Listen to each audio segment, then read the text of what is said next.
嗨，baby 们，我是你们的蛙妹小甜。最近很多剧扎堆播出，搞得我们措手不及。而有一部剧《冰糖炖雪梨》引起了我的注意。讲道理，我想看这部剧是因为它的泰版翻译。泰国有人把剧名翻译成“屁后决定爱上你”，还有“吻屁使女人”，还把故事讲成这样：女主宿舍热水器坏了，她跑去体育馆洗澡，结果误入男澡堂。好死不死，男主这个时候也过来洗澡，女主意外放了个屁，被男主闻到盯上。男主以性名牌和 bra 要挟女主成为他的贴身奴隶，好变态，我喜欢。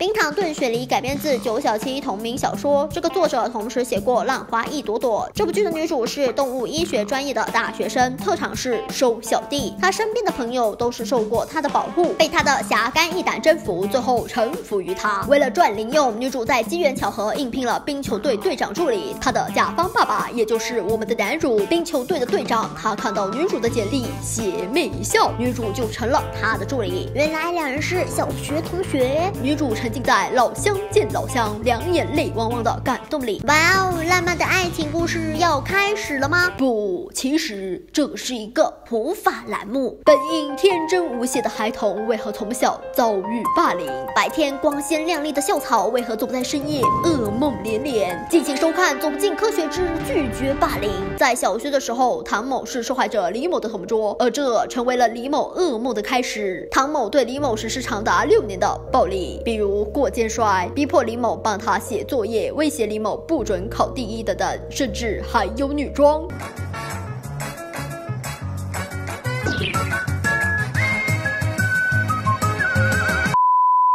以上的行为让李某产生了童年阴影。妈妈，什么是青梅竹马呀？就像你跟唐雪，那不是个好字儿。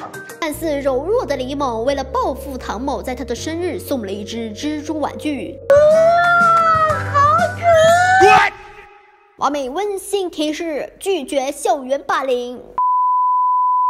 男主看着助理报名表，微微一笑，百因必有果，你的报应就是我。于是，今日说法即将播出。受害者唐某是个妙龄少女，签合同没看清细则，惨遭黑心老板李某的剥削。受害者李某表示后悔，非常后悔。没想到啊，我只是想赚个钱。王八蛋李某，王八蛋李某，你不是人，经常叫我干各种体力劳动，还拿我当美妆试验田，还老是恶作剧。唐某忍无可忍，提出解约，结果被告知解约费高达10万。完美温馨提示：签合同的时候要看清细则，切勿重蹈唐某覆辙。这部剧是个沙雕恋爱番，男女主的相处模式就是你来我往、斗智斗勇的故事。这两人就是非常幼稚的小学鸡吵架，还时不时有点反套路，经常就是观众要有点恋爱的感觉的时候突然沙雕。比如女主喝醉了，跟男主说自己放弃了8年的滑冰，男主听到这里开始心疼，这里开始要有点感觉了。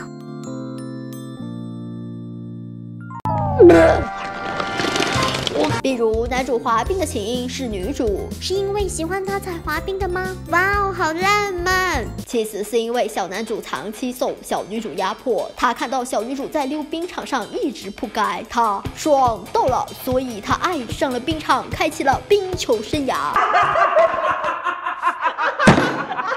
男主让女主拿快递，结果下起了大雨。看着窗外摔倒在雨中的女主，男主陷入了深深的思考，开始和小时候的自己做思想斗争。然后他开始回忆与女主相处的点滴，他发现女主其实是个好人。他心软了，他心软了，他心软了。自信的走出来，拿着伞的少年，正要走向跌坐在暴风雨里的少女。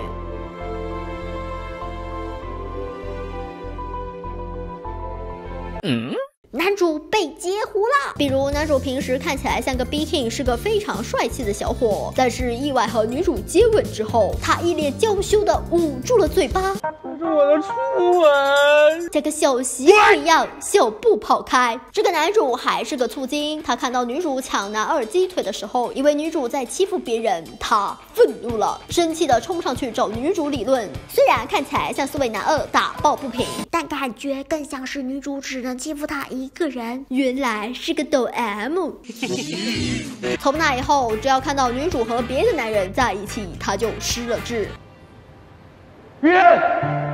在聚会上非常幼稚的抢过菜单，只是为了不让女主和别人靠在一起点菜，非常幼稚的要挤在两人中间。其实男主在不知不觉中早就已经默默关心女主了。在联谊舞会的时候，女主被新妓女弄破了裙子，新妓女还故意大喊大叫，把所有人引过来看女主出丑。结果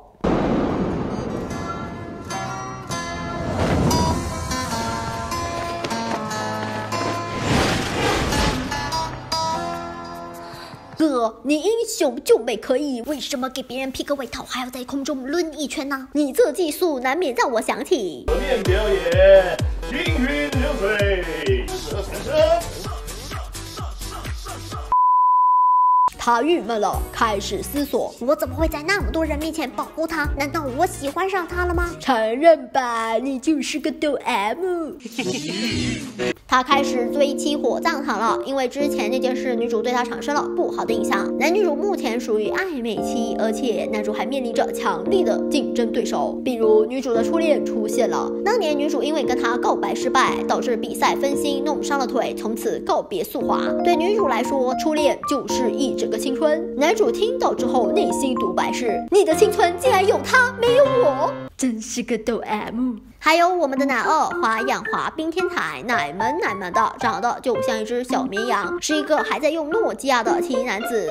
某次这个小可爱喝醉了，同样醉醺醺的女主骑单车送他回宿舍，经过缓冲带的时候，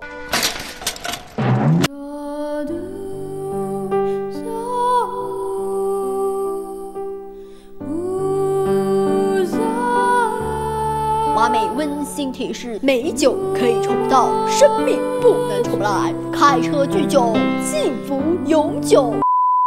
男主朋友送男二回宿舍，结果被男二吐了一身，就跑去洗澡。男二醒来发现，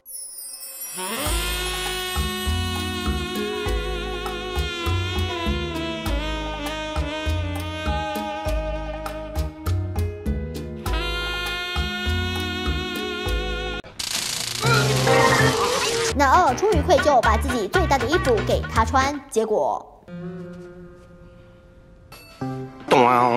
这对莫名有 CP 感是怎么回事？男二看似软萌，却敢于直视自己的内心，跑去和男主摊牌，说我喜欢弹雪，你敢不敢承认？男主不承认，想要耍帅搞壁咚。我李宇冰。